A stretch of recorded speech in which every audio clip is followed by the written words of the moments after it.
Aloha mai kākou. A Kaumamaita Curtain Call, a program of reviews and previews of the great art and artists on Maui and beyond. I'm Paul James Brown. I want to advise the viewers some of the material in this segment contains mature content. Viewer discretion is advised. The 42nd annual juried edition of the Art Maui opened on March 8th and will run until April 3rd. 548 works were submitted by 248 artists, and juror Benedict Heywood, the executive director and chief curator of the Bellevue, Washington Art Museum, selected 123 works by 109 artists. The pledge purchase dinner, held prior to the opening to allow major collectors to have an opportunity to purchase works prior to the opening, saw 19 pieces by mostly artists who are new to Art Maui. According to Amanda Michele, president of Art Maui 2020, the value of those works was almost $25,000. The State Foundation on Culture and the Arts sent 3 staff over: Executive Director Jonathan Johnson, Karen Ewald, Director of the Art and Public Places Program, and Elizabeth Baxter, Curator of Artwork Selection for State Office's Acquisition Award Selection Committee. Also on hand were Foundation Board members Susanna Brown and Clyde Sakamoto, and visual arts consultants Michael Takimoto, and yours truly, Paul James Brown.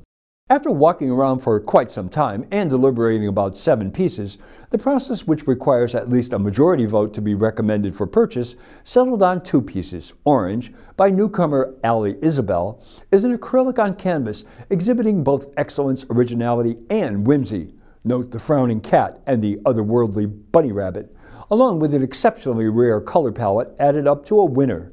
The other work selected was Douglas Hoffman's outstanding photo on acrylic of a humpback whale. The element that struck nearly every member of the committee was that eye, which no matter where you stood, was looking not so much at you as through you. It was felt that this piece was, while dealing with a cliché subject, presented it in a unique way. The publicity image for Art Maui 2021 will be this life-size painting of a wahine entering a pool through a Hawaiian cornucopia curtain by Jean Young, one of Maui's consistently finest painters. Here, Ms. Young has taken a cliché and presented it in a unique way, thus contributing to the uniqueness of the work. This year, my favorite works were not 2-dimensional, but 3-dimensional. This stunning alabaster sculpture by Kim Mosley reminded one panel member of Michelangelo's Slaves. The depiction of the octopus is soft in a hard medium, and it emerges from the rough alabaster, which almost looks like a reef. The other piece that stopped me in my tracks was Chris Lowry's blown glass Untitled, featuring a transparent layer that was etched, a blue and a lavender layer adding depth and desirability. It is such an elegant and dignified piece. Akira Iha, numbered 170, is a bit of a departure for this artist. He still gave us his signature layering and scraping away, but here he has created almost an identifiable aspect that looks a little like a squid. This acrylic on paper was NFS. Otherwise, it might have found itself into the state's collection. This arresting portrait by Jeffrey Griffin, it's entitled Little Bits of the Devil, and it's oil on canvas. The mouth reminds me of Joaquin Phoenix in The Joker. The oversized glasses and farmer jeans add mystery to this work, and the smudges on the face, other than through the glasses, give it texture.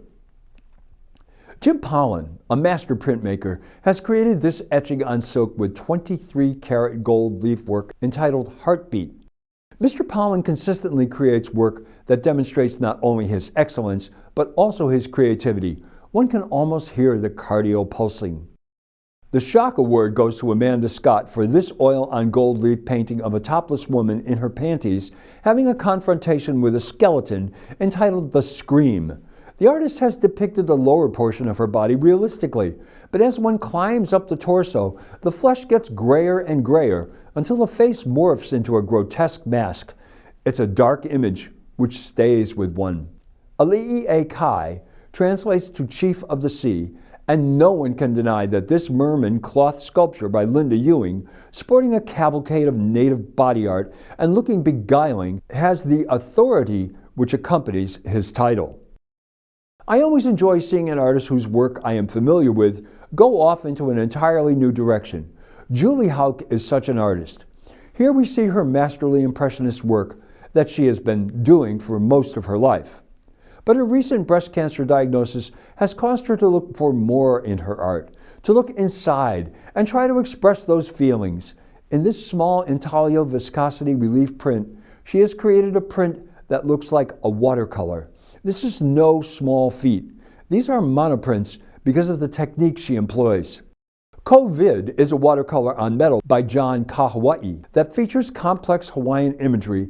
First, I had to wrap my head around watercolor on metal, then to examine the images inhabiting this remarkable work of art. The metal brings out a depth seldom seen in watercolor on paper.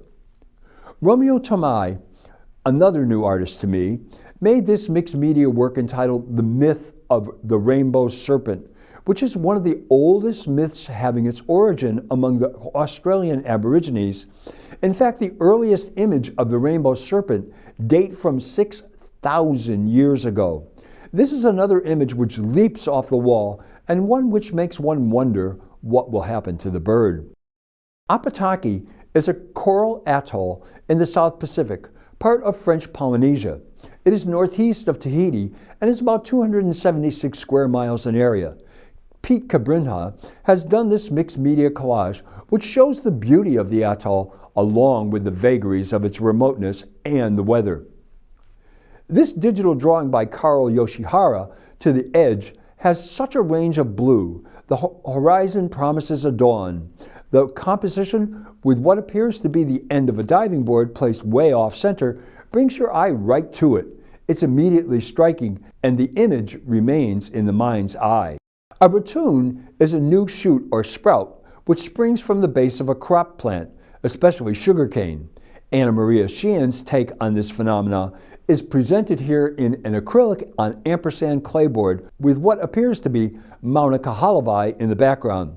The foreground dominates, and its details provide a perfect balance. A watercolor by Joanne Hopper of Kamaole Road makes one want to walk up this road. It's so inviting. Other notable work in this show include Brandon Kralick's Turquoise, Chelsea Stern's Shot in the Dark, Danielle Nalise's Everybody Loves Cha-Cha, Diana Drake's Odd Blooms, Eliakai Tully's Pule Lehua Triptych, Joe Domrad's Blood Moon over Maui, Larry Burko's Seated Hula, Michael Stark's Golden Harvest, Pamela Andelman's Exchequer, Sahara Sun's Remember, Sandra Clark's All Natural, Semyon Bilm's Enchanted Maui, and Susanna Cromwell's Tide Pool Wonder. Besides being a showcase for Maui's artists, Art Maui has been a place where the best future Maui artists are given $1,500 scholarships to help with their educational costs. This year, 3 of Jan Sato's students from Baldwin High garnered the prize. They are Anastasia Luz B. Ako, Kyla Mahine, and Tiana Powell, and one from Maui Prep, Gabriella Wells. Jane Thompson came up with a game to keep young people engaged while their parents enjoy the show. She has taken photos of parts of 6 works, and the young people are asked to find these works. Their reward is this watercolor set. I also witnessed a marvelous gift. Dick Nelson's student, Anna Gayon, gave this mixed media piece Breaking Through to Dick Nelson, who turns 90 on March 14th. Joe L.C. has once again given us a truly beautiful show that honors the artists and the space. I have only discussed a small number of works. You no doubt will see other notable works I was not able to mention. That is the beauty of art. It is a truly subjective discipline. The show is open daily 10 a.m. to 4 p.m. and before and during selected Castle Theater shows. Well, that's Curtain Call for this week. Next week I'll have a review of Pro Art's Out of Order. Thanks for watching Curtain Call. I'm Paul James Brown. Ahui ho!